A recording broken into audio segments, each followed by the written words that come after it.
प्रभु यीशु मसीह के मीठे और मधुर नाम में आप सभी परमेश्वर धन्यवाद करते हैं कि उसने हमें आज का ये सुंदर दिन दिया कि हम उसकी महिमा, उसकी स्तुति को करने पा रहे हैं। और बहुत से ऐसे लोग थे जो आज के इस दिन को देखना चाहते थे, लेकिन प्रभु का अनुग्रह हम पे रहा कि हम उसकी महिमा और उसकी स्तुति को करने पा रहे हैं। उसके लिए उसका लाखों लाख धन्यवाद करते हैं। और विशेष धन्यवाद करते हैं पास्टर परम का कि उन्होंने ये मौका दिया कि हम उनके आकर परमेश्वर की महिमा, परमेश्वर की स्तुति को, उसके वचन को बांटने पाए। इसलिए उनकी मिनिस्ट्री के लिए, उनके परिवार के लिए हम परमेश्वर से बहुत सी आशीषें मांग लिया चाहते हैं। और परमेश्वर का धन्यवाद करते हैं कि उन्होंने ये समय दिया कि हम इस पेज पे आके परमेश्वर की स्तुति को और उसकी महिमा को करने पा रहे हैं। आइए आज के इस आराधना को शुरू करें। और शुरू करने से पहले हम परमेश्वर के वचन में से पढ़ेंगे।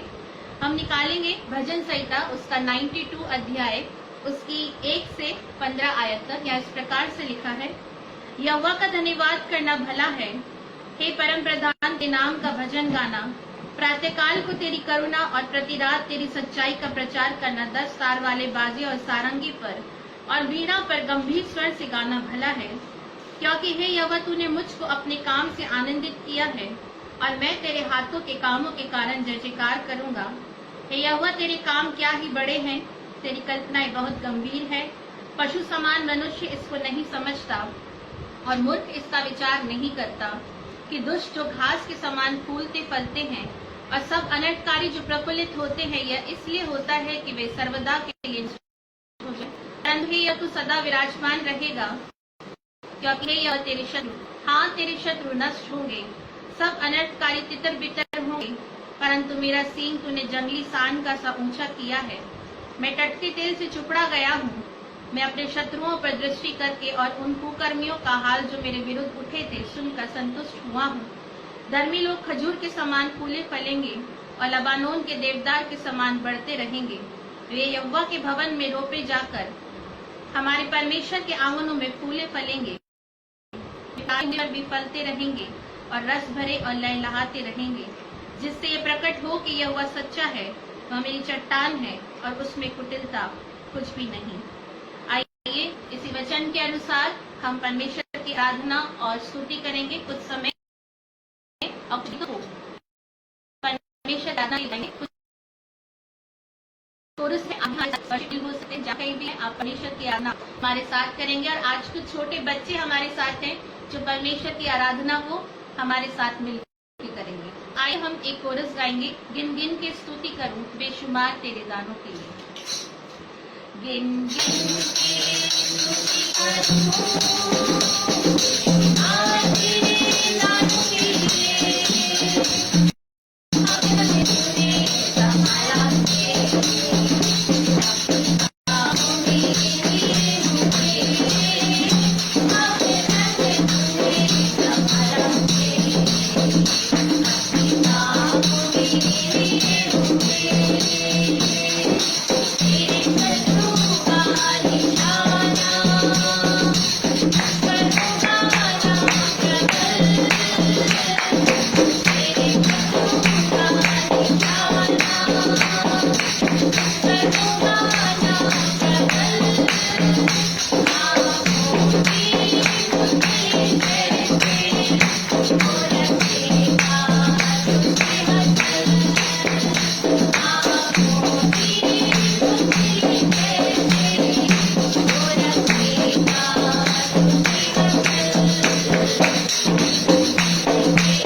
सच में हम परमेश्वर का धन्यवाद करें, क्योंकि उसने हर एक समय, हर एक परिस्थिति में और हर एक घड़ी में हमें संभाला है। और इस ऐसे समय में जब पैंडेमिक समय था, प्रभु ने किसी भी तरह की कोई परेशानी हमारे जीवन में नहीं होने दी। हर एक परिस्थिति में, हर एक कठिनाई के समय में, हर एक दुख में, हर एक तकलीफ में परमेश्वर ने हमें संभाला। इसलिए उसका हर एक बात के लिए हम कोटि कोटि धन्यवाद करते हैं। एक और गीत हम परमेश्वर की आराधना में गाएंगे। आराधना हो आत्मा से, आराधना हो सच्चाई से, हर एक चीज जिसमें हो प्राण, यहोवा की आराधना करें। आराधना हो आत्मा से, आराधना हो सच्चाई से, हर एक चीज जिसमें हो प्राण, यहोवा की आराधना करें। आराधना हो आत्मा से, यहोवा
परमेश्वर की आराधना में हम गाएंगे, सेनाओं का यहोवा हमारे संग संग है, याकूब का परमेश्वर हमारा ऊंचा गढ़ है।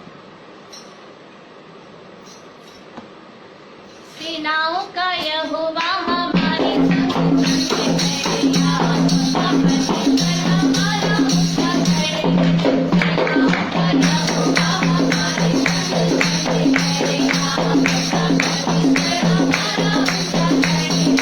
जिसने आकाश बनाया, जिसने पृथ्वी बनाई, जिसने आकाश बनाया,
परमेश्वर का हम हर परिस्थिति में, हर एक हाल में उसका धन्यवाद करें।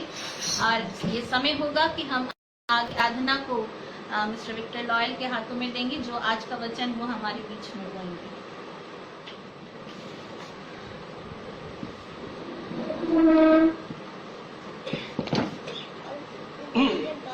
आप सबको प्रभु यीशु मसीह के मीठे और मधुर नाम में जय मसीह की। परमेश्वर का हम एक बार फिर से धन्यवाद देते हैं कि परमेश्वर ने हमें ये अवसर दिया कि हम परमेश्वर की आराधना और स्तुति को करने पाएं। सच में प्रियो, हमारा परमेश्वर बहुत महान है और उसकी महिमा हमारे बीच में युगानुयुग बनी रहे। मेरे प्रियो, इस समय हम परमेश्वर के वचन में जाने से पहले अपने अपने सरों को झुकाएंगे और प्रार्थना करेंगे। आइए हम अपने अपने सरों को झुकाएं और प्रार्थना करें।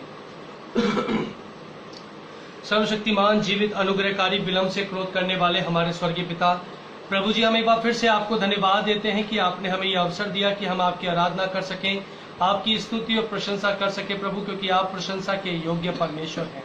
प्रभु, इस समय पिता परमेश्वर, जब प्रभु हम आज के इस वर्चुअल सेशन को प्रभु जी अटेंड करते हैं, हमारे प्रभु जी इस फेसबुक लाइव पेज के माध्यम से, जियोन रीजन मिनिस्ट्री के पेज से, प्रभु जी हम आपसे प्रार्थना करते हैं पिता परमेश्वर की आज की शाम जो वचन बोया जाए पिता परमेश्वर, भले ही वो वचन निर्बलताओं के साथ बोया गया हो, परंतु प्रभु जी वो वचन सामर्थ की कटनी को काटने पाए। प्रभु जी, आप हम सबको प्रभु जी सुनने वाले कान दीजिए, ताकि प्रभु जी जितने लोग प्रभु आज की शाम इस लाइव सेशन में इस वचन को सुने, प्रभु हर एक जन पिता परमेश्वर तेरे वचन से आशीष को पाने वाला हो सके। धन्यवाद देते हैं प्रभु जी। इस प्रभु जी आराधना में प्रभु जी जब इन छोटे बच्चों ने भी पिता परमेश्वर अपनी आत्मा से भर के पिता परमेश्वर इन गीतों को गाया, तेरे लिए प्रभु जी इन साजों को बजाया प्रभु, हम प्रभु जी तुझसे विनती करते हैं, प्रार्थना करते हैं प्रभु कि आने वाली कलीसियाओं के लिए प्रभु जी ये बच्चे जवान प्रभु जी बच्चों के रूप में प्रभु जी आशीष का कारण ठहरने पाए। हम प्रार्थना करते हैं प्रभु जी इस समय पास्टर परम के लिए प्रभु जी उन्होंने ये उचित समझा पिता परमेश्वर की आज की शाम प्रभु हम सब पिता परमेश्वर उनके इस फेसबुक लाइव पेज पर आके प्रभु तेरे नाम का सुसमाचार फैलाएं प्रभु। तो प्रभु आप होने दीजिए कि जितने भी लोग पिता परमेश्वर उनकी मिनिस्ट्री से जुड़े हैं या इस पेज के द्वारा प्रभु जी लाइव सेशन को देखते हैं या आने वाले समय में ये रिकॉर्डिंग को देखते या सुनते हैं, हर एक के लिए प्रभु तेरा वचन आशीष का वचन ठहरने पाए। एक बार फिर से प्रभु आगे के पूरे समय को आपके हाथों में देते हुए आपके बेटे और हमारे उद्धार करता यीशु नासरी के नाम से मांगते हैं, सुनिए और ग्रहण कीजिए, आमीन। मेरे प्रियो, परमेश्वर के वचन में जाने से पहले आज के लिए जो परमेश्वर का वचन जो हमने निर्धारित परमेश्वर की ओर से किया है हम उसकी ओर चलेंगे। हम निकालेंगे पहला पत्रस उसका 4 अध्याय और उसके 7 पद से लेकर 19 पद तक। पहला पत्रस उसका 4 अध्याय और उसके 7 पद से लेके 19 पद तक। और मैं रिक्वेस्ट करूंगा मिसेस शाहिनी लॉयल से कि वो पढ़ने में सहायता करें। आइए हम परमेश्वर के वचन में से पढ़ेंगे, नए नियम में से, पत्रियों में से पहला पत्रस उसका 4 अध्याय उसकी 7 से 19 आयत तक। यहाँ इस प्रकार से लिखा है, सब बातों का अंत तुरंत होने वाला है, इसलिए संयम में होकर प्रार्थना के लिए सचेत रहो। सब में श्रेष्ठ बात यह है कि एक दूसरे से अधिक प्रेम रखो, क्योंकि प्रेम अनेक पापों को ढांप देता है। बिना कुड़कुड़ाए एक दूसरे का अतिथि सत्कार करो। जिसको जो वरदान मिला है वह उसे परमेश्वर के नाना प्रकार के अनुग्रह के भले भंडारियों के समान एक दूसरे की सेवा में लगाए। यदि कोई बोले तो ऐसा बोले मानो परमेश्वर का वचन है।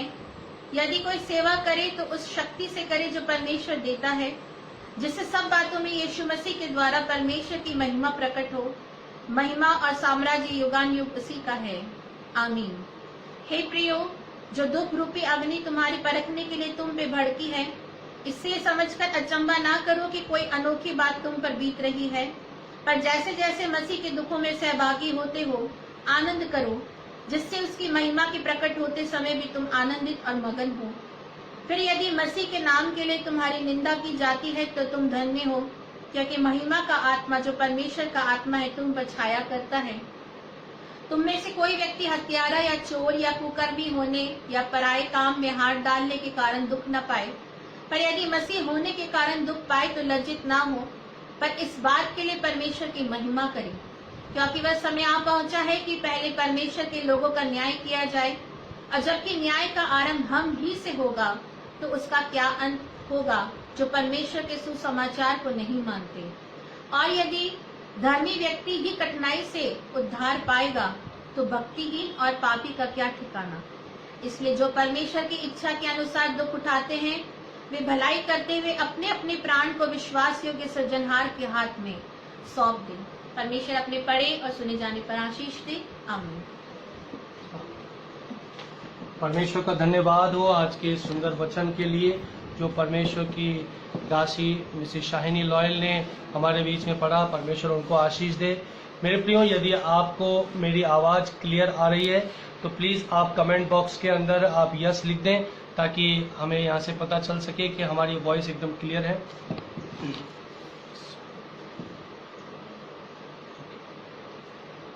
प्रभु का धन्यवाद देते हैं। मेरे प्रियो, आज शाम जो विषय हमने लिया है उस विषय का नाम है कि इन अंतिम दिनों में हमारे जीवन शैली क्या होनी चाहिए। मेरे प्रियो, बहुत बार ये देखा जाता है मेरे प्रियो कि मनुष्य प्रभु के लिए काम तो बहुत अच्छे करना चाहता है। वो चाहता है कि परमेश्वर के लिए वो आगे बढ़ के प्रभु की सेवा करे, लेकिन कहीं ना कहीं ऐसी कुछ परिस्थितियां उनके जीवन में आ जाती हैं जिनकी वजह से वो अपने उस ट्रैक से, अपने उस मार्ग से भटक जाते हैं मेरे प्रियो। और इसी वजह से परमेश्वर का वचन जो उनके जीवन में जिस रीति से काम करना चाहिए वो उनकी जीवन शैली में दिखाई नहीं देता मेरे प्रियो। इसलिए पहला पत्रस उसका 4 अध्याय और उसके अगर 7वें पद को अगर हम ध्यान दें, जो कि हमारा आज थीम वर्ष भी है, पहला पत्रस उसका 4वां अध्याय और उसका 7वां पद, तो वहां लिखा है कि सब बातों का अंत तुरंत होने वाला है। मेरे प्रियो, जब मैं इस विषय को तैयार कर रहा था तब मैं सोच रहा था कि आखिर ये सारी बातें कौन सी हैं जिनका अब अंत होने वाला है। जैसा कि मेरे प्रियो आपको पता है कि ये अंतिम दिनों के समय में हम गुजर रहे हैं, और जितने लोग इस परमेश्वर के पवित्र शास्त्र पर विश्वास करते हैं, ये सब लोग वो बात जानते हैं कि हम इन अंतिम दिनों में अपने जीवन को क्या कर रहे हैं, व्यतीत कर रहे हैं। और जबकि हम इन अंतिम दिनों में अपने जीवन को व्यतीत कर रहे हैं मेरे प्रियो, तो हमारे जीवन की जो जीवन शैली है, क्या वो जीवन शैली परमेश्वर के राज्य के लायक है या नहीं है, उसके लिए हमें आज से ही अपने जीवन को मूल्यांकन करना होगा मेरे प्रियो। मेरे प्रियो, परमेश्वर का वचन जैसे कहता है कि सब बातों का अंत तुरंत होने वाला है। तो मेरे प्रियो, आखिर ये बातें कौन सी हैं, इसके लिए हम अपने पवित्र शास्त्र में ही से ही पढ़ेंगे। 2 तीमुथियुस उसका 3 अध्याय, 2 तीमुथियुस उसका 3 अध्याय और उसका पहला, दूसरा, तीसरा पद। कोई भी मेरे लिए पढ़ दे। पहला 2 तीमुथियुस उसका 3 अध्याय और उसका पहला, दूसरा और तीसरा पद। जी। पर यह स्मरण रख कि अंतिम दिनों में कठिन समय आएगा। मेरे प्रियो, परमेश्वर का वचन कहता है कि ये स्मरण रख कि अंतिम दिनों में कठिन समय आएंगे। मेरे प्रियो, यदि आज अगर आप इस कोरोना महामारी के दौर में गुजर रहे हैं, यदि आज आपकी आर्थिक परिस्थितियां खराब है, यदि आज आपके जीवन में कहीं ना कहीं कोई परेशानी दिखाई दे रही है, तो इसका मतलब ये नहीं है कि ये समस्याएं हमारे को तोड़ने के लिए है। ये समस्याओं के लिए परमेश्वर का वचन हमें पहले से चेताता है कि ये स्मरण रख कि अंतिम दिनों में कठिन समय आएंगे। आगे, क्योंकि मनुष्य स्वार्थी, लोभी, डींगमार, अभिमानी, निंदक, माता पिता की आज्ञा टालने वाले, कृतज्ञ, अपवित्र, दया रहित, क्षमा रहित, दोष लगाने वाले, असंयमी, कठोर, भले के बैरी, विश्वासघाती, ढीठ, घमंडी और परमेश्वर के नहीं वरन सुख विलास ही के चाहने वाले होंगे। आगे 5वां पद पढ़ दो। वे भक्ति का भेष तो धरेंगे पर उसकी शक्ति को न मानेंगे, ऐसों से परे रहना। जी मेरे प्रियो, आखिरी पद के ऊपर अगर आप ध्यान दें तो यहाँ लिखा है कि वे भक्ति का भेष तो धरेंगे, यानी कि वो दिखने में आपको स्पिरिचुअल भी दिखाई देंगे। उनकी प्रार्थनाएं, उनके वचन बांटने का तरीका आपको इतना प्रभावी लगेगा जैसे कि आपको ऐसा लगेगा कि वास्तव में परमेश्वर उनसे बातें कर रहा है। लेकिन वचन बताता है मेरे प्रियो, यहाँ लिखा है कि वे भक्ति का भेष तो धरेंगे पर उसकी शक्ति को ना मानेंगे। मेरे प्रियो, सदुकी फरीसियों के समय में जब यीशु मसीह आया तो यीशु मसीह उनके बीच में 3.5 साल अपनी मिनिस्ट्री को करता रहा, लेकिन वो उसकी उस सामर्थ को नहीं पहचान सके जो उसने उन लोगों के बीच में की है मेरे प्रियो। और उसकी जीवन शैली जिस तरह की थी, उस जीवन शैली को वो देखकर बड़े अचंभा करते थे कि ये तो पापियों के साथ उठता बैठता है, ये तो चुंगी लेने वालों के साथ उठता बैठता है, ये तो गरीबों और अनाथों के लिए आगे बढ़ के काम करता है। वो मेरे प्रियो, ऐसे जब यीशु मसीह काम करता था तो वो लोग अचंभा करते थे। आज के समय में, आज जब आप भी अपने जीवन में कहीं ना कहीं ऐसे कामों को करते हैं तो आपके जीवन के कार्यों को देखकर लोग आपके बारे में यही समझते हैं मेरे प्रियो। इसलिए परमेश्वर का वचन कहता है कि वे भक्ति का धरेंगे पर उसकी शक्ति को न मानेंगे, ऐसों से परे रहना। ऐसों से हमें अलग रहना है मेरे प्रियो। अगर आप भजन संहिता उसका 1 अध्याय और उसके पहले पद को पढ़ेंगे तो वहां क्या लिखा है? भजन संहिता उसका 1 अध्याय और उसका पहला पद। जी जी। क्या ही धन्य है वह पुरुष जो दुष्टों की युक्ति पर नहीं चलता और न पापियों के मार्ग में खड़ा होता और न ठट्टा करने वालों की मंडली में बैठता है। जी, क्या लिखा है कि धन्य, क्या लिखा है? सॉरी, क्या ही धन्य वे पुरुष जो दुष्टों की युक्ति पर नहीं चलता। हालेलुया मेरे प्रियो, परमेश्वर का वचन हमें बार बार ये चिता रहा है कि अंतिम दिनों के इन कामों को तू स्मरण कर कि ये अंतिम दिनों में तुम्हारे जीवन में कठिन समय आएंगे जब लोग भक्ति का भेष तो धरेंगे परंतु उसकी सामर्थ्य को नहीं पहचानेंगे। लोगों के जीवन के अंदर बुराइयां दिखाई देंगी, लोग कृतघ्न होंगे, लोग घमंडी होंगे, दया रहित होंगे, लोग एक दूसरे की हेल्प नहीं करेंगे। मेरे प्रियो, आज एक बड़े दुख की बात हमारे जीवन में दिखाई दे रही है मेरे प्रियो कि हम इस पैंडेमिक टाइम में जब है तो हम मसीही लोग एक गैर मसीह या मसीह परिवार के जन की मदद के लिए हम आगे नहीं आ रहे मेरे प्रियो। ये हमारे जीवन में वास्तविकता है मेरे प्रियो, ये दिखता है मेरे प्रियो। और इसीलिए लोग जो है आज मसीहत की उस क्वालिटी को नहीं पहचान पा रहे जो आज से पहली शताब्दी के मसीहों में दिखाई देती थी मेरे प्रियो। अगर आप पढ़े प्रेरितों के काम में तो आप पाएंगे कि पहली सदी की जो कलीसिया थी, उस कलीसिया में वचन बताता है कि जिसको जैसी आवश्यकता होती थी लोग क्या करते थे, आपस में एक दूसरे के साथ उसको शेयर करते थे। लेकिन मेरे प्रियो आज के दौर में अगर हम अपने मसीहों के जीवन को देखें तो कहीं ना कहीं ये कमियां हमारे जीवन में पाई जा रही है मेरे प्रियो। इसलिए परमेश्वर का वचन कहता है कि सब बातों का अंत तुरंत होने वाला है, सब बातों का अंत तुरंत होने वाला है। यदि आज आप सोचते हैं कि आपका पैसा आपको बचा सकता है, यदि आप आज सोचते हैं कि आपकी पावर आपको बचा सकती है, यदि आप आज अगर सोचते हैं कि आपकी पदवी आपको बचा सकती है, तो मेरे प्रियो यह आपकी और मेरी बड़ी गलतफहमी है मेरे प्रियो। क्योंकि वचन बताता है कि इस संसार की चीजें संसार की हैं और वो इस संसार में नष्ट हो जाएंगी, लेकिन जो परमेश्वर हमें देता है वो इटर्नल है, वो ऐसी चीजें हैं जिसका कोई अंत नहीं है। इसलिए परमेश्वर का वचन कहता है कि सब बातों का अंत तुरंत होने वाला है। और इसको अगर आप पढ़े आगे तो यहाँ क्या लिखा हुआ है, इसलिए संयमी होकर, बी पेशेंटली, इसलिए संयमी होकर प्रार्थना के लिए सचेत रहो। मेरे प्रियो बड़े इसको आप समझ लीजिए, बड़े अफसोस की बात हम समझे मेरे प्रियो कि हम मसीहों में जो सबसे पहली प्रायोरिटी जो प्रभु यीशु मसीह ने हमारे जीवन में दी वो थी प्रार्थना के लिए। अगर आप यीशु मसीह के जीवन को देखें तो यीशु मसीह का जीवन किस तरह का था, वो हर आश्चर्य कर्म को करने से पहले परमेश्वर के सामने घुटने टेकता था, वो प्रार्थना करता था और प्रार्थना में वो परमेश्वर से सामर्थ मांगता था और उसी सामर्थ के चलते उसने 3.5 साल की अपनी मिनिस्ट्री को अंजाम दिया मेरे प्रियो। यदि आप पौलुस के जीवन को देखें तो पौलुस के जीवन में भी बहुत सी प्रार्थनाओं का जीवन हमें दिखाई देता है मेरे प्रियो। अगर आप मूसा के जीवन को देखें, अगर आप यूसुफ का जीवन देखें, यदि आप दानियल, शद्रक, मेशक, अबेदनगो जैसे नबियों का जीवन देखें तो आप वहां पाएंगे मेरे प्रियो कि जितने भी प्रभु के दास थे उन्होंने परमेश्वर से सामर्थ्य को पाया और तभी उन्होंने अपने जीवन के अंदर अपने बड़े बड़े कामों को अंजाम दिया मेरे प्रियो। क्योंकि बिना परमेश्वर के सामने घुटने टेके आप कभी भी अपनी समस्याओं का समाधान नहीं पा सकते मेरे प्रियो। इस बात का ध्यान रखिएगा मेरे प्रियो। अगर आपके जीवन में कहीं ना कहीं क्रोध की भावना है, यदि ईर्ष्या की भावना है, या एक दूसरे से चिढ़ने की भावना है, या कोई नशे की भावना है, या कहीं और किसी भी प्रकार की परिस्थितियां हैं, यदि आप अगर आज टूट कर परमेश्वर के सामने नहीं आएंगे, यदि आप अगर आज अपने जीवन को प्रार्थना के लिए सरेंडर नहीं करेंगे, तो मेरे प्रियो परमेश्वर का वो महान कार्य जो आपके द्वारा परमेश्वर इस संसार में करवाना चाहता है वो आपके जीवन से नहीं हो पाएगा मेरे प्रियो। क्योंकि परमेश्वर का वचन कहता है कि वो तुम्हें क्या करता है, अपने पंखों की ओट में लिए रहता है। वो तुम्हारी मांगने से पहले जानता है कि तुम्हारी क्या जरूरत है। अगर आप इसी पहले पत्रस की 4 अध्याय के 7वें से लेके, अगर आप 7 से लेकर और 11 पद तक अगर आप देखेंगे तो यहाँ हमें दिखाई देता है मेरे प्रियो एक भले भंडारी का वर्णन मेरे प्रियो।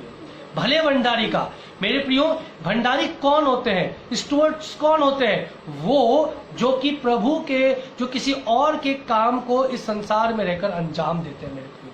परमेश्वर ने आपको और मुझे एक राजदूत बना के इस पृथ्वी पर भेजा है मेरे प्रियो। याद रखिएगा, आपके लिए और मेरे लिए परमेश्वर की एक सर्वोत्तम योजना है जिसे परमेश्वर पूरा करना चाहता है मेरे प्रियो। एक बात और आप ध्यान रखिएगा कि परमेश्वर कभी नहीं बदलता, परमेश्वर कभी नहीं बदलता।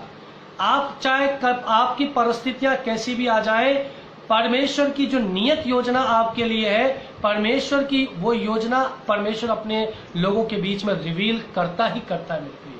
लेकिन हम ही ढीठ होते हैं, हम ही निकम्मे होते हैं, हम ही अपनी आदतों में इतने बुरे होते हैं मेरे प्रियो कि हम परमेश्वर को अपने जीवन में स्थान देना बंद कर देते हैं मेरे प्रियो। एक समय था जब हम लोग प्रार्थना में अपने जीवन को व्यतीत करते थे, लेकिन अब हम 15 मिनट भी परमेश्वर के सामने घुटने नहीं टेकते मेरे प्रियो। इसलिए मेरे प्रियो आज के इस सेशन का हमारा जो मेन विषय है वो यही है मेरे प्रियो कि अंतिम दिनों में हमारी जीवन शैली क्या होनी चाहिए। क्या हमारी जीवन शैली एक आम इंसान की जैसी है या हम कुछ लोगों से अलग हैं? अगर हम और लोगों से हमारे जीवन में अलग नहीं है मेरे प्रियो, तो कहीं ना कहीं हमारे जीवन में कहीं ना कहीं कोई कमी है मेरे प्रियो। मेरे प्रियो, अगर आप मेरे साथ निकालें मेरे साथ आप निकालें मत्ती रचित सुसमाचार उसका 26वां अध्याय और उसके 40 और 41 पद को कोई भी मेरे लिए पढ़ दे। मत्ती रचित सुसमाचार उसका 26वां अध्याय और उसके 40 और 41 पद को। जी, मत्ती रचित सुसमाचार 26 उसका 40 और 41। फिर उसने चेलों के पास आकर उन्हें सोते पाया और पतरस से कहा, क्या तुम मेरे साथ एक घड़ी भी ना जाग सकते? एग्जैक्टली मेरे प्रियो, परमेश्वर कहता है जब यीशु मसीह अपने चेलों के पास आया और जब उन्हें सोता पाया तो यीशु मसीह ने उन्हें क्या कहा, क्या तुम मेरे लिए एक घड़ी भी जाग कर प्रार्थना नहीं कर सके? मेरे प्रियो, याद कीजिए, अगर प्रभु अगर आज की शाम हमारे बीच में यहाँ आ जाए तो ये सारा प्रचार करना, ये सारा वचन को पढ़ना, ये सारा वर्शिप को करना, सब कुछ व्यर्थ हो जाएगा। कुछ भी हमारे लिए सौभाग्यशाली नहीं होगा, तो क्योंकि परमेश्वर का वचन बताता है मेरे प्रियो कि हम उसके लिए एक घड़ी भी जाग नहीं पाए। आज हमारे जीवन की कसौटी क्या है, इसे हमें समझने की जरूरत है मेरे प्रियो। आज हमारे जीवन की जीवन शैली क्या है, के अंदर प्रार्थनाएं कितनी महत्वपूर्ण है, इसका अंदाजा आज हमें नहीं है मेरे प्रियो। प्रार्थनाएं हमारे जीवन में बहुत जरूरी है।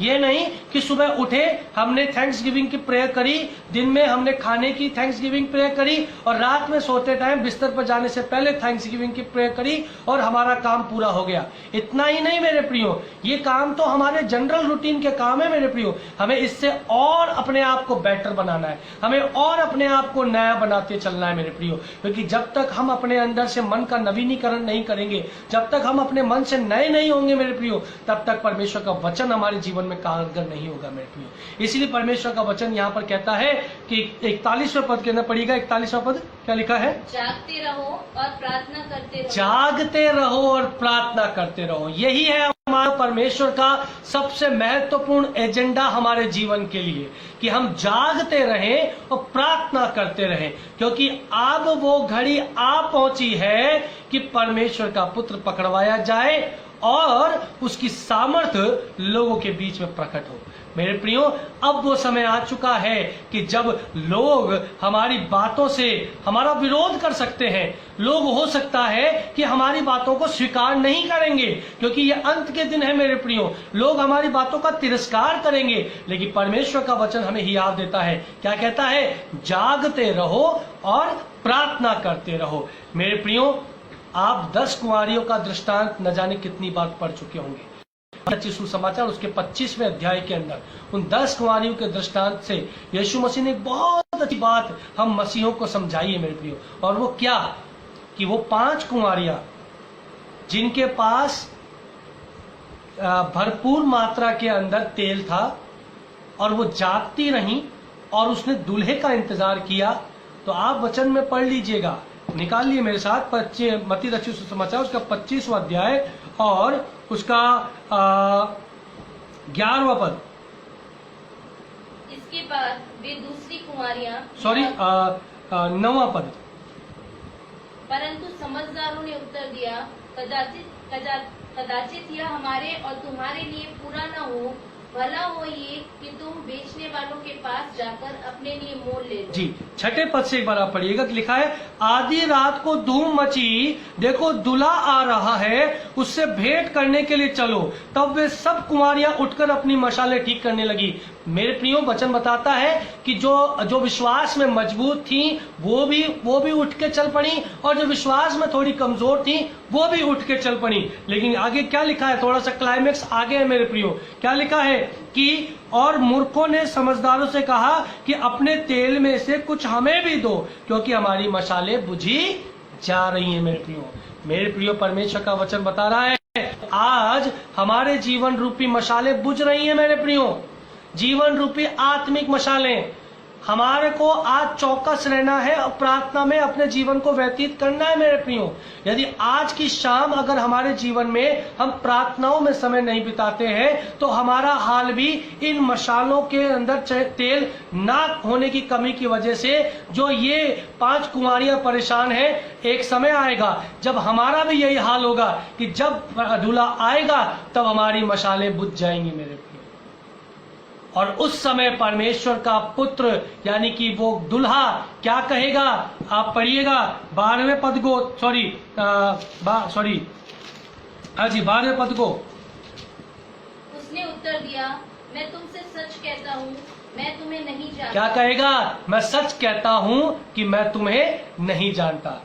ऐसा ना हो मेरे प्रियो कि अंत के दिनों में जब हम जी रहे हैं, हमारा जब न्याय सिंहासन के सामने हमारा न्याय किया जाए, तब परमेश्वर का पुत्र ये कह के हमें इनकार कर दे कि मैं तुम्हें नहीं जानता। आज शाम अगर हमारे जीवन में नशा है मेरे प्रिय, आज शाम अगर हमारे जीवन में एक दूसरे के विरुद्ध लड़ाइयां हैं, झगड़े हैं या बुराइयां हैं, तो आज शाम हमें उनको छोड़ने की जरूरत है मेरे प्रिय। आज से ही, क्योंकि परमेश्वर चाहता है बी परफेक्ट पर्सन। हम में वो एक भी खोट नहीं चाहता। वचन बताता है प्रकाशित वाक्यों में कि उसको एक ऐसी दुल्हन चाहिए जिसमें कोई भी झुर्री ना हो। और परमेश्वर का वचन कहता है क्या तुम नहीं जानते कि तुम्हारा शरीर क्या है, पवित्र आत्मा का मंदिर है। और वचन ये भी कहता है कि तुम जैसा मैं पवित्र हूं वैसे तुम भी पवित्र बनो। मेरे प्रियो, हमें जरूरत है आज के टाइम में कि हम संयमी होकर प्रार्थना में अपने जीवन को सचेत बनाएं। हम अचेत ना रहें, हम अनकॉन्शियस ना रहें कि हम उठे, प्रार्थना करी और हमारा काम हो गया। नहीं मेरे प्रियो, परमेश्वर का वचन बताता है कि मैं बुद्धि से भी प्रार्थना करूंगा और आत्मा से भी प्रार्थना करूंगा। हमें प्रार्थना में केवल ये नहीं कि भावनाओं में बहकर हमने बहुत कुछ परमेश्वर से मांग लिया और हमारे ऐसी चीजें मांग ली जो परमेश्वर हमें नहीं देना चाहता।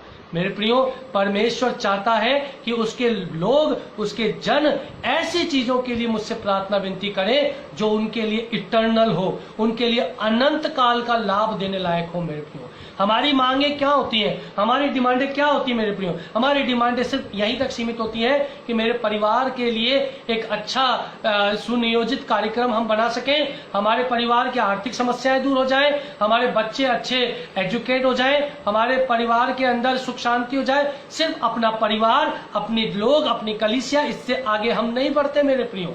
लेकिन परमेश्वर का वचन बताता है कि संयमी होकर प्रार्थना के लिए सचेत रहो, क्योंकि सब बातों का अंत तुरंत होने वाला है। सब बातों का अंत तुरंत होने वाला है मेरे प्रियो। अगर आप थोड़ा सा और आगे नीचे पढ़ें तो 8वें पद में क्या लिखा है?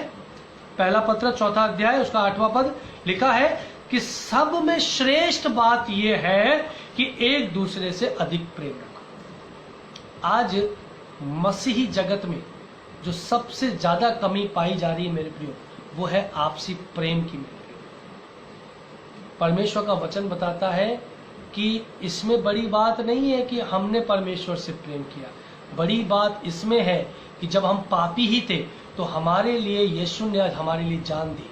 हम पापी थे तब यीशु ने हमारे लिए जान दी। और यूहन्ना रचित सुसमाचार उसका 3 और 16 पद में क्या लिखा है कि उसने जगत से ऐसा प्रेम किया कि उसने अपना इकलौता बेटा हमें दे दिया।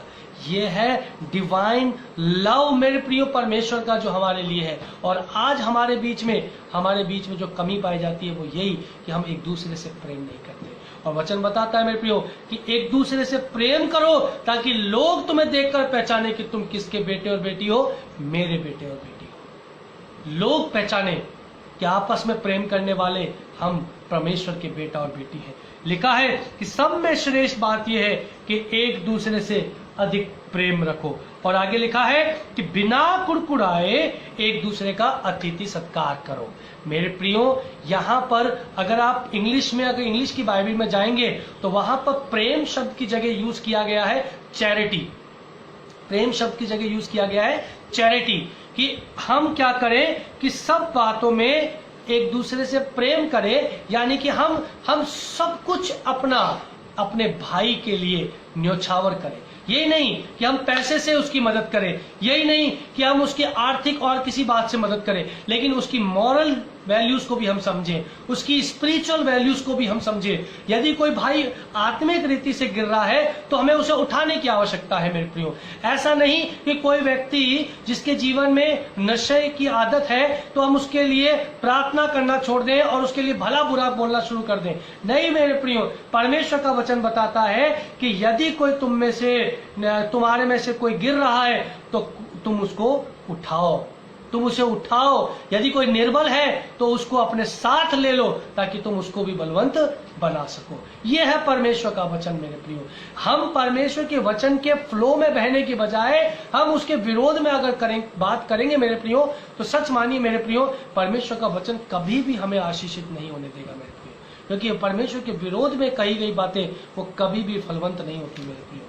परमेश्वर का वचन आगे क्या कहता है मेरे प्रियो कि बिना कुड़कुड़ाए एक दूसरे का अतिथि सत्कार करो, बिना कुड़कुड़ाए। हमारे जीवन में सबसे बड़ी कमी यही है मेरे प्रियो कि हम जब भी कोई काम करना शुरू करते हैं हमारे जीवन में सबसे पहले कुड़कुड़ाहट आना शुरू हो जाती है कि ये काम क्यों, अरे ऐसा क्यों हो गया, अरे इस व्यक्ति ने मेरे को ऐसा बोला, अब मैं ये काम नहीं करूंगा। नहीं मेरे प्रियो, ये मैं अपने व्यक्तिगत जीवन से मैं आपको ये गवाही देता हूं मेरे प्रियो कि मेरे खुद के जीवन से भी ये कुड़कुड़ाहट की भावना दिखाई देती है बहुत बार मेरे प्रियो।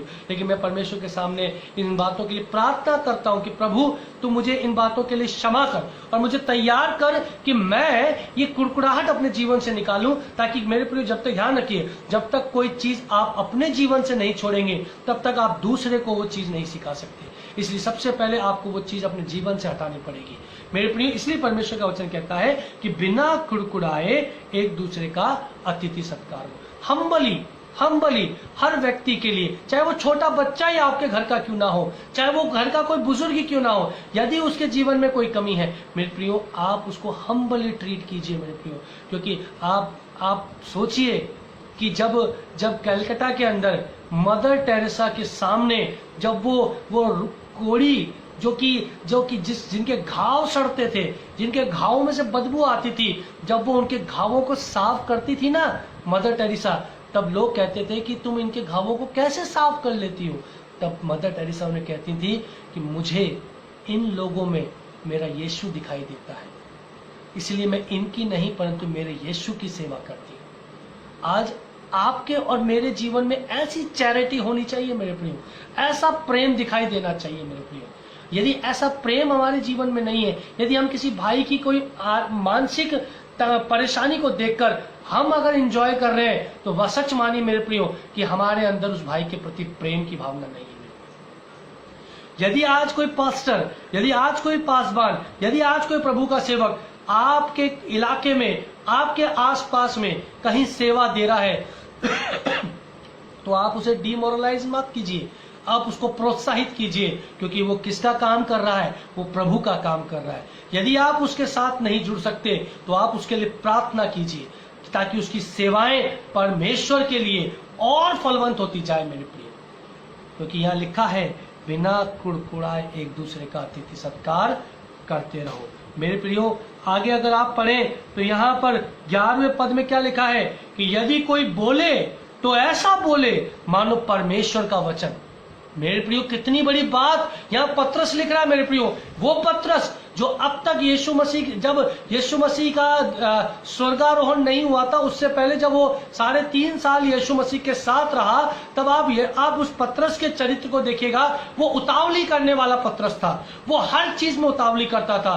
वो कोई भी सवाल होता था, वो कोई भी यीशु मसीह की परिस्थिति होती थी, वो यीशु मसीह से तुरंत सवाल डाल देता था। ऐसा पत्रस था मेरे प्रियो। वो जब यीशु मसीह को पानी पे चलता देखता था तो कहता था कि मुझे भी पानी पर लेके चल, मैं भी चलना चाहता हूं पानी पे। ऐसा था परमेश्वर का चरित्र। लेकिन जब प्रभु का असली स्वाद उसने पेंटिकोस्ट के दिन चखा, पवित्र आत्मा का स्वाद मेरे प्रियो, का वचन बताता है, यहाँ पर लिखा है, यहाँ पत्रस खुद अपनी भाषा में यहाँ लिख रहा है मेरे प्रियो, परमेश्वर की प्रेरणा से। क्या लिखता है कि यदि कोई बोले तो ऐसा बोले मानो परमेश्वर का वचन। और आगे क्या लिखा है, यदि कोई सेवा करे तो उस शक्ति से करे जो परमेश्वर उसे देता है। ये वही पत्रस है मेरे प्रियो जिसने यीशु मसीह का इनकार किया था। अब ये वही पत्रस है जो 3,500 की कलीसिया के सामने खड़ा होकर कहता है कि वो जो परमेश्वर का पुत्र था जिसे तुमने सूली पर चढ़ा दिया, हम उस यीशु का प्रचार करते हैं। आज जरूरत है मेरे प्रियो हमें यीशु मसीह का प्रचार करने की मेरे प्रियो। आज जरूरत है हमें अपने जबान से यीशु मसीह उद्धारकर्ता का अंगीकार करने की मेरे प्रियो, क्योंकि बहुत हो गया मेरे प्रियो कि हम दुनियावी बातों को अपने जीवन के अंदर अपनी जीवन का अंग बना लेते हैं मेरे प्रियो। अब जरूरत नहीं है मेरे प्रियो, अब जरूरत है हमें कि हम ऐसा बोलें जैसे परमेश्वर का वचन बोल रहा हो मेरे प्रियो, क्योंकि वचन खरा है मेरे प्रियो। वो थोड़े समय के लिए किसी को कड़वा लग सकता है, लेकिन थोड़े बाद में जब उस वचन को वो स्वीकार करेगा तो सच मानिए मेरे प्रियो, जब एक आत्मा बचाई जाती है तो स्वर्ग में आनंद मनाया जाता है मेरे प्रियो। मेरे प्रियो, परमेश्वर का वचन आगे कहता है, अगर आप थोड़ा सा और परमेश्वर के वचन में आगे बढ़े तो अगर आप 16वें पद को पढ़ें, 4था अध्याय उसके 16वें पद को क्या लिखा है?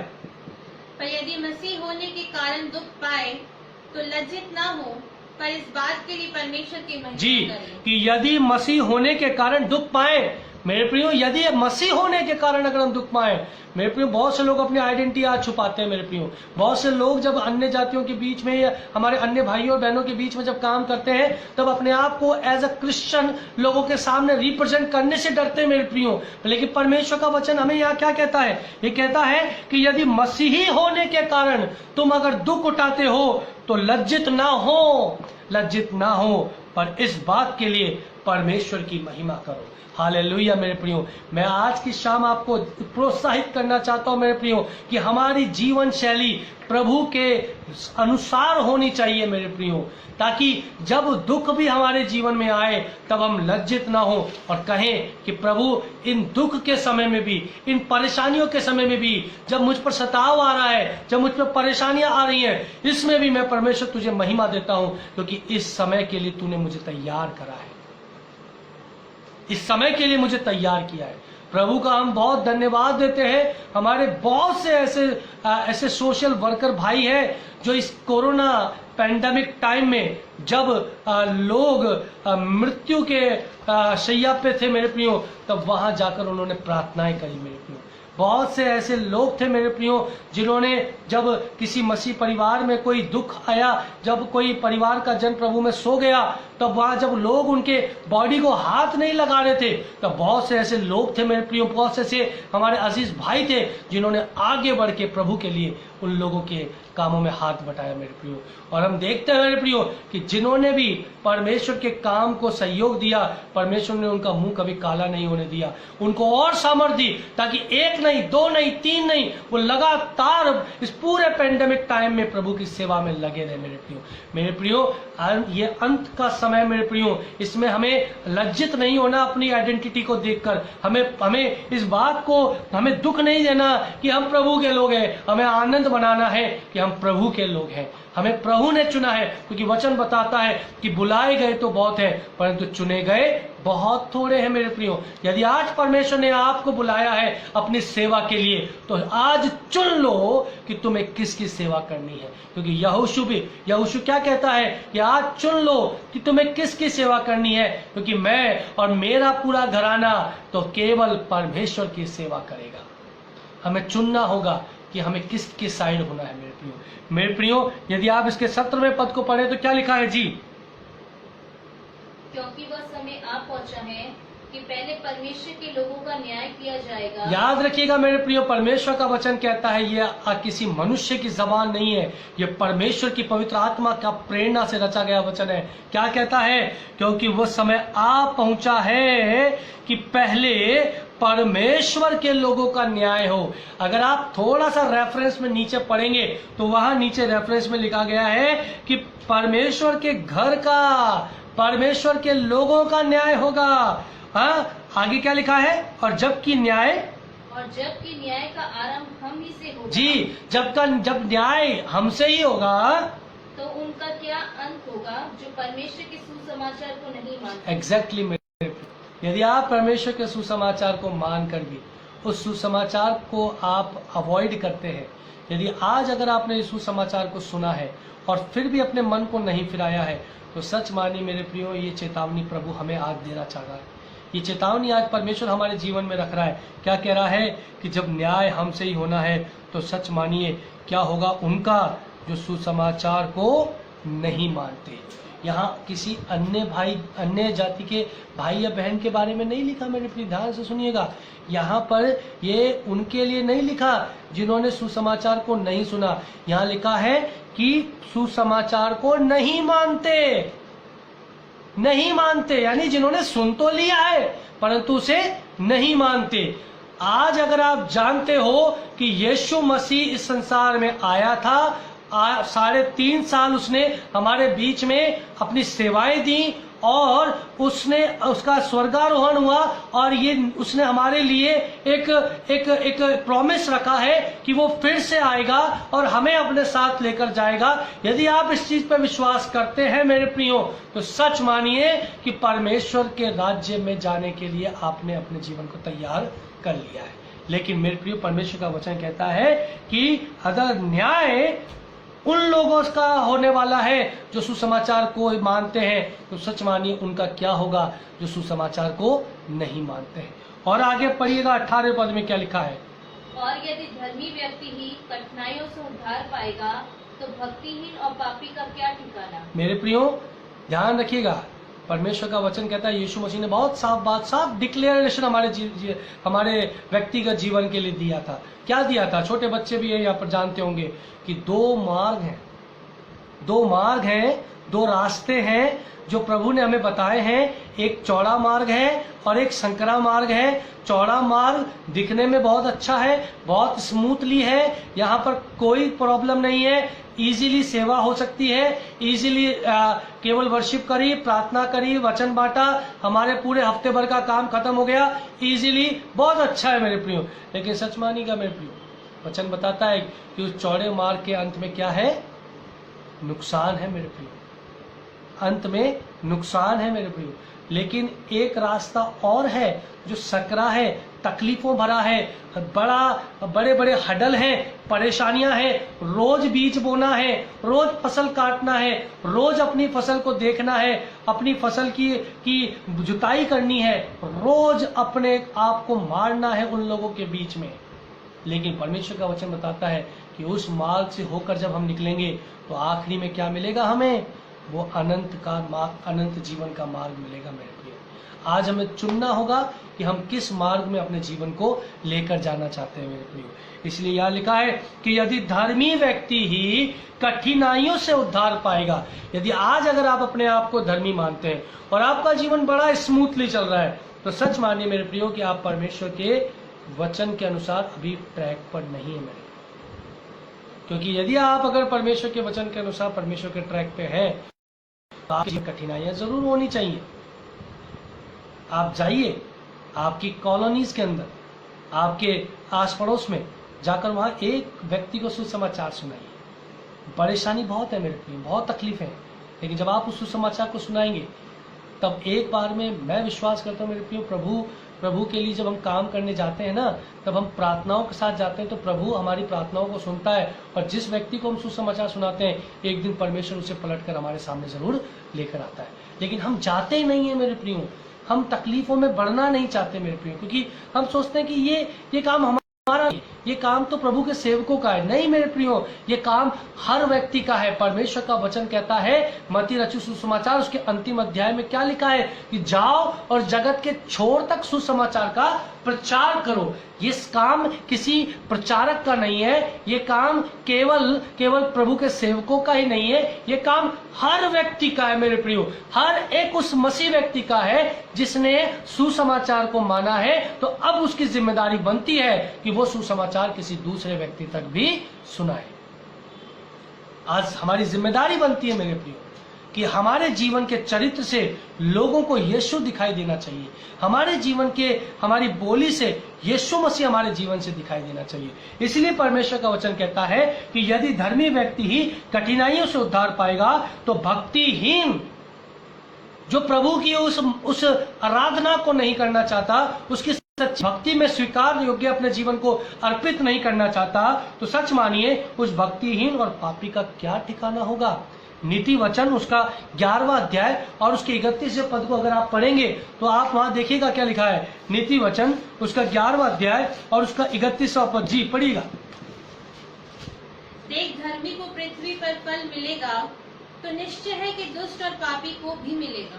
दोनों को फल इसी पृथ्वी पर मिलना है मेरे प्रियो। धर्मी को भी इसी पृथ्वी पर फल मिलेगा और दुष्ट को भी उसके पापों का फल इसी पृथ्वी पर मिलेगा मेरे प्रियो। हमें आज अपने जीवन का मूल्यांकन करना है कि जिस प्रभु के पीछे हम चलने के लिए तैयार हुए हैं, क्या हम विश्वास के साथ उसके साथ चलने के लिए तैयार हैं? क्या हम अपने आने वाली पीढ़ियों को प्रभु का वचन किस तरह से शेयर कर रहे हैं मेरे प्रियो? बहुत जरूरी है मेरे प्रियो, बहुत जरूरी है। आज हम मैक्सिमम परिवारों के अंदर इस बात को देखते हैं मेरे प्रियो कि वचन की शिक्षाओं से परमेश्वर अपने बच्चों को क्या कर रहे हैं? दूर कर रहे हैं मेरे प्रियो। ये बहुत गलत बात है मेरे प्रियो। हमें इस बात पे सुधार लाना होगा, क्योंकि इन दिनों में जब हमने अभी कुछ दिन पहले हमारे एवरलास्टिंग फैमिली फेलोशिप के एक फेसबुक के पेज के ऊपर जब वर्चुअल वैकेशन बाइबल स्कूल का जब हमने एक बाइबल सेशन लिया था मेरे प्रियो, तब हमने देखा था मेरे प्रियो कि बहुत से पेरेंट्स ने हमें नाम दिए थे। मैं जहाँ तक मानता हूँ 56 अबाउ पेरेंट्स ने हमें नाम दिए थे, लेकिन कुछ ही पेरेंट्स ने प्रभु के लिए आगे बढ़कर काम किया मेरे प्रियो। ये बड़े अफसोस की बात है मेरे प्रियो कि हम अपने बच्चों को दूसरी शिक्षाओं में तो आगे बढ़ाना चाहते हैं, लेकिन प्रभु की शिक्षाओं में हम उन्हें पीछे कर रहे हैं मेरे प्रियो। लेकिन मूसा को परमेश्वर ने क्या कहा? मूसा को परमेश्वर ने क्या कहा था? उसको कहा था कि तू अपनी ये शिक्षाएं अपने नाती पोतों को भी बताना, ताकि ये बातें उन तक भी पहुंचे और वो जाने कि उनका परमेश्वर कितना सामर्थी परमेश्वर है। मेरे प्रियो, आज हमें अपने परिवार में रहकर बच्चों में प्रार्थनाओं की आदत डालनी होगी। यदि आपके बच्चे आज मोबाइल के एडिक्टेड है तो उसके कारण वो बच्चे नहीं है, उसके कारण हम हैं मेरे प्रियो। हम पेरेंट्स हैं कि हम उनके अंदर वचन की शिक्षा देने की बजाय हम उनके हाथ में मोबाइल थमा रहे हैं मेरे प्रियो। हम उन बच्चों के अंदर बाइबल पढ़ने की आदत डालने की बजाय हम उन्हें लेट नाइट तक सीरियल देखने की परमिशन दे रहे हैं मेरे प्रियो। ये हमारी कमियां हैं मेरे प्रियो, जिनकी वजह से आज हमारे बच्चे मसीह शिक्षाओं में आगे नहीं बढ़ रहे मेरे प्रियो। इसलिए हमें जरूरत है कि उठते बैठते चलते फिरते हमें बच्चों को क्या करनी है? मसीह की शिक्षाएं देनी है मेरे प्रियो। ये जिम्मेदारी केवल पास्टर की या कलीसिया तक की नहीं है मेरे प्रियो, ये हमारी सबकी जिम्मेदारी है मेरे प्रियो, ताकि हमारी जीवन शैली से, हमारे बच्चों की जीवन शैली से परमेश्वर दिखाई दे मेरे प्रियो। मेरे प्रियो, परमेश्वर के वचन में थोड़ा सा समय मैं आपका और लूंगा जी। 19वां पद क्या कहता है? हम थोड़ा अंतिम चरण में है मेरे प्रियो। अभी जब अंतिम चरण में हम आ रहे हैं तो हम परमेश्वर की इन सारी बातों का निचोड़ देखेंगे। 19वें पद में क्या लिखा है? इसलिए जो परमेश्वर की इच्छा के अनुसार दुख उठाते हैं जी, इसलिए जो परमेश्वर की इच्छा, ध्यान रखिएगा इस बात का, आपके लिए परमेश्वर की एक सर्वोत्तम योजना है। अभी कुछ दिन पहले हमारे बीच में वैकेशन बाइबल स्कूल के अंदर 3rd डे के सेशन के अंदर एक हमारे बहुत ही अजीज पास्टर हैं, पास्टर नितिन सालवे। वो जब आए थे वैकेशन बाइबल संडे स्कूल का सीजन लेने के लिए, तो उन्होंने छोटे बच्चों को एक बहुत अच्छी बात सिखाई थी। उनको क्या सिखाया था बच्चों? क्या सिखाया था? क्या बात सिखाई थी उन्होंने? बताइए। कि परमेश्वर का हमारे जीवन के लिए एक सर्वोत्तम योजना है। परमेश्वर की हमारे लिए क्या है? एक सर्वोत्तम योजना है मेरे प्रियो। इसलिए परमेश्वर का वचन या 19वें अध्याय में क्या लिखा है? कि जो परमेश्वर की इच्छा के अनुसार चलते हैं, जो परमेश्वर की इच्छा के अनुसार चलते हैं। क्या है परमेश्वर की इच्छा? बता सकते हैं आप लोग कि परमेश्वर की इच्छा क्या है?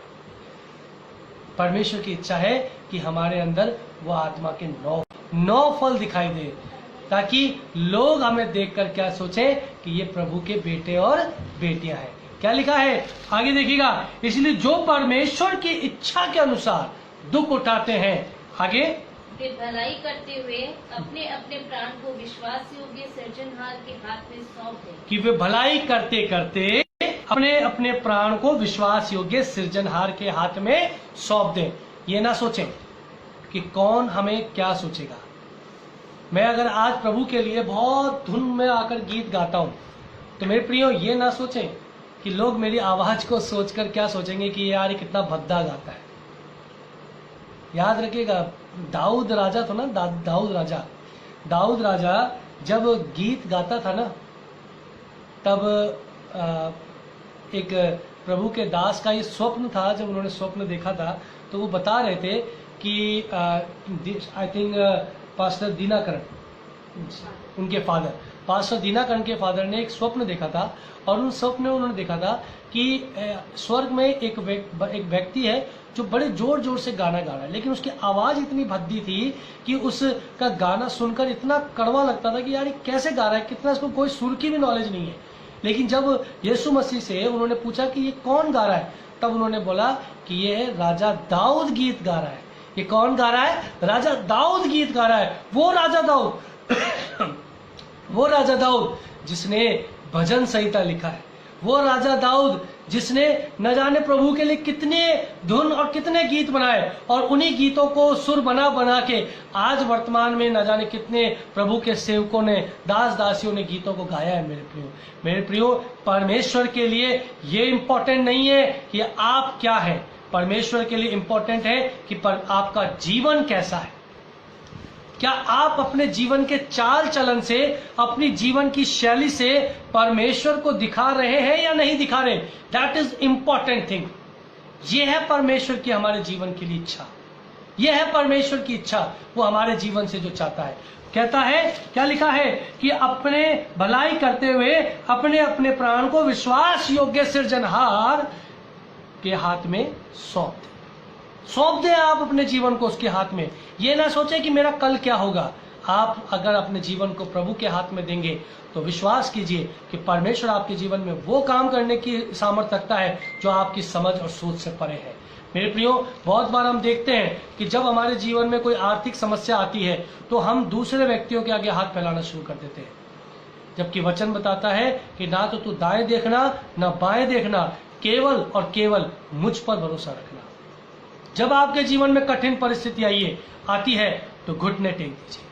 जब आपके जीवन में कोई परेशानी तकलीफ आ रही है तो मेरे प्रियो विश्वास मानिए, जब आप घुटने टेकेंगे तो परमेश्वर आपको उसका जवाब तुरंत देगा। मेरे प्रियो, तुरंत देगा। मेरे वो आपको ऐसा जवाब देगा जो आप जिंदगी भर नहीं सोच सकते कि प्रभु हमें ऐसी सामर्थ्य से लबरेज कर सकता है। मेरे प्रियो, अगर आप थोड़ा सा अगर समय और मुझे दें तो मैं आपके सामने एक चीज रखना चाहूंगा। आप यही पहला पत्रस 5वां अध्याय और उसका 7वां पद भी पढ़ दीजिए। क्या लिखा है? अपनी सारी चिंता उसी पर डाल दो क्योंकि उसको तुम्हारा ध्यान जी है। क्या लिखा है कि अपनी सारी चिंता उस पर डाल दो क्योंकि उसको तुम्हारा ध्यान है। अपनी सारी चिंताएं कि मेरे एग्जाम्स कैसे सॉल्व, मेरे एग्जाम्स का क्या होगा, मेरे फ्यूचर का क्या होगा, मेरे बच्चों का क्या होगा, मेरे परिवार का क्या होगा, मेरे घर में राशन कैसे आएगा, मेरे घर का बिजली का बिल कैसे चुकेगा, मेरे घर के अंदर सैलरी नहीं है, मेरे पास में जॉब नहीं है, मेरे पास कुछ भी नहीं है, कुछ भी नहीं है, तो फिर मेरे जीवन में सुख सुविधाओं की कमी हो रही है, तो अब मैं कैसे अपने जीवन को सरवाइव करूंगा?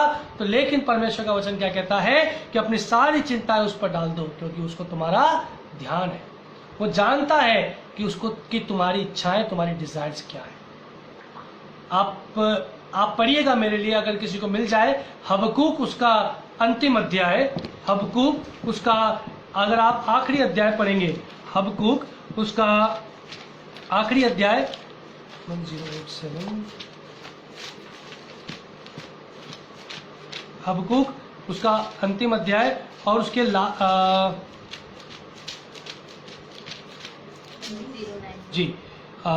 17वां पद। क्योंकि चाहे अंजीर के वृक्षों में फूल न लगे जी, अनादाग लताओं में फल लगे, जनपाई के वृक्ष से केवल धोखा पाया जाए और खेतों में अन्न न उपजे, भेड़शालाओं में भेड़ बकरियां ना रहे और न थानों में गाय बैल हो, तो भी मैं यहोवा के कारण आनंदित और मगन रहूंगा। Praise the Lord. क्या कहता है परमेश्वर का वचन? क्योंकि चाहे अंजीर के वृक्ष में फूल न लगे और न दाखलता में फल लगे।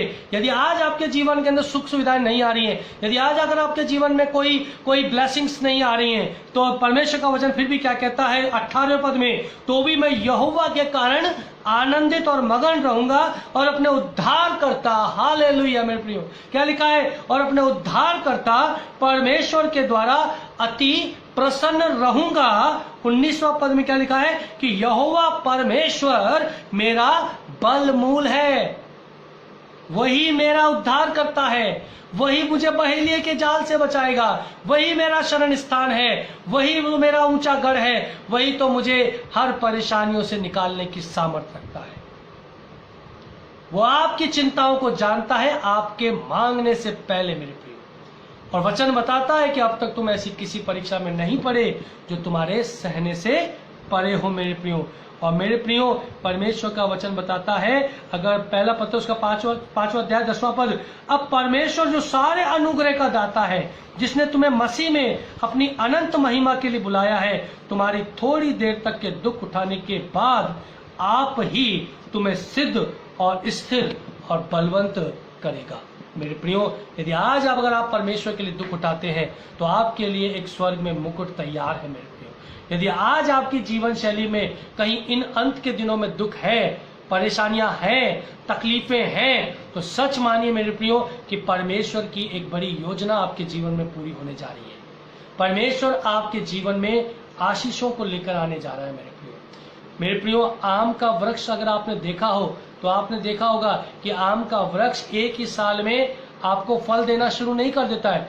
आम के वृक्ष में फल आने में कई साल लग जाते हैं, लेकिन जब वो फल देना शुरू करता है तब इतना फल देता है मेरे प्रियो कि समेटने वाला भी समेटते समेटते थक जाता है मेरे प्रियो। परमेश्वर के लिए शायद आज आपको लगता होगा कि परमेश्वर देरी कर रहा है, लेकिन परमेश्वर उस समय का इंतजार कर रहा है कि जब वो समय आए तब परमेश्वर आपको वो चीज मुहैया करा सके। परमेश्वर इन वचनों के द्वारा आज हम सबको आशीष दे। आइए हम सब प्रार्थना करें और परमेश्वर के सामने हियाव बांधे, ताकि परमेश्वर इन अंतिम दिनों में हमारी जीवन शैली को प्रभु के अनुसार बनाने में सामर्थ्य देने पाए। आइए हम प्रार्थना करें। सर्वशक्तिमान, जीवित, अनुग्रहकारी, विलंब से क्रोध करने वाले हमारे स्वर्गीय पिता, हम प्रभु आपको धन्यवाद देते हैं कि आपने प्रभु जी आज की शाम इस खूबसूरत वचन के द्वारा हमसे बात करी। प्रभु तेरा वचन कहता है, पहला पत्र 4 अध्याय 7वें पद में प्रभु, कि जब ये अंत के समय है प्रभु जी, तो हम प्रभु जी सचेत रहें, संयमी रहें और प्रार्थना करें, क्योंकि प्रभु हम सबसे प्रेम करें और बिना कुड़कुड़ाए एक दूसरे का अतिथि सत्कार करें प्रभु जी। ये हमारी जीवन की प्रायोरिटी होनी चाहिए प्रभु जी। हम चाहते हैं प्रभु जी कि हमारे जीवन की ये प्रायोरिटी आने पाए प्रभु जी, ताकि लोग जो प्रभु जी इस समय प्रभु जी भूखे हैं, प्यासे हैं, जिन्हें प्रभु तेरे वचन की भूख है, जिन्हें तेरे वचन की प्यास है, बहुत से ऐसे भाई बहन है जो प्रभु जी संसार की प्रभु जी ठोकरों में पड़े हैं प्रभु जी, जो प्रभु जी जो इस संसार में टूट चुके हैं प्रभु जी, उन्हें हमारी जरूरत है प्रभु जी। हमें प्रभु तैयार करें प्रभु, ताकि हम उन लोगों के लिए प्रभु जी सेवा का कार्य करने पाए प्रभु जी। प्रभु हमें तैयार कीजिए प्रभु जी, वचन हमारे जीवन के लिए प्रभु जी आदर्श वचन ठहरने पाए। इस समय जितने लोगों ने प्रभु जी तेरे वचन को सुना है, मैं विश्वास करता हूं प्रभु कि हर एक ने प्रभु तेरे जीवन से आशीष को पाया है प्रभु जी, तेरे वचन से आशीष को पाया है प्रभु जी। इन दिनों प्रभु जी जब हम अंतिम दिनों के समय में गुजर रहे हैं प्रभु, तो हमारी मशालें जलती रहे प्रभु जी, हमारी मशालें बुझने ना पाए प्रभु जी। जिस तरह से प्रभु जी उन 5 कुमारियों ने प्रभु जी सोकर अपने जीवन को व्यतीत किया, आलस में अपने जीवन को व्यतीत किया, और जब दूल्हा आया तो प्रभु जी उनकी मशालें बुझने लगी। प्रभु हमारी मशालें इस तरह से ना बुझने पाए, हम आलस ना करें, हम प्रभु सचेत रहें, निरंतर प्रार्थना करते रहें, क्योंकि प्रभु अंत में प्रभु हमारे लिए तूने एक मुकुट तैयार किया है, अंत में तूने हमारे लिए भलाई तैयार की है, अंत में तूने हमारे लिए आनंद तैयार किया है प्रभु। हम उस आनंद के वारिस होने पाए, हम उस आनंद में सहभागी होने पाए, हम उसके लिए आपसे प्रार्थना करते हैं। प्रभु हमें हियाव दे, हमें सामर्थ दे, ताकि प्रभु हम तेरे वचन की सामर्थ में और आगे बढ़ने पाए। प्रभु इन दिनों प्रभु जी जितने भी सोशल मीडिया के माध्यम से प्रचार हो रहे हैं प्रभु, सारे प्रचार कार्य प्रभु तेरे सामने आशीष का कारण ठहरने पाए। प्रभु जी प्रार्थना करते हैं जियोन रीजन मिनिस्ट्री के पेज के लिए प्रभु जी, इस मिनिस्ट्री के अंदर प्रभु जी जितने भी लोग जुड़े हैं, जितने भी प्रभु जी पास्टर्स हैं, जितने भी फेलोशिप करने वाले लोग हैं, हर एक के लिए प्रभु आशीष को मांग लिए चाहते हैं। प्रभु आप हर एक के जीवन में काम कीजिए। प्रार्थना करते हैं पास्टर परम के लिए प्रभु जी भाई ने प्रभु जी अब ये उचित समझा कि प्रभु हमें प्रभु जी वो इनवाइट करें प्रभु तेरे वचन के बांटने के लिए प्रभु जी हम उनके जीवन को ब्लेस करते हैं प्रभु जी, उनके परिवार को, उनकी मिनिस्ट्री को आशीष देते हैं प्रभु जी। आप उनके जीवन को प्रभु जी परिपूर्ण कीजिए और होने दीजिए कि उनकी ज़ियोन रीजन मिनिस्ट्री प्रभु जी और आशीषों से बढ़ती चली जाए और प्रभु जी लोगों के द्वारा प्रभु जी उद्धार का प्रभु जी कारण ठहरने वाली हो सके। प्रभु हम प्रार्थना करते हैं प्रभु कि आपने हमें इस समय दिया, आगे के पूरे समय को आपके हाथों में देते हुए आपके बेटे और हमारे उद्धार करता यीशु नासरी के नाम से मांगते हैं, सुनिए ग्रहण कीजिए, आमीन। आप सबको प्रभु यीशु मसीह के नाम में जय मसीह की।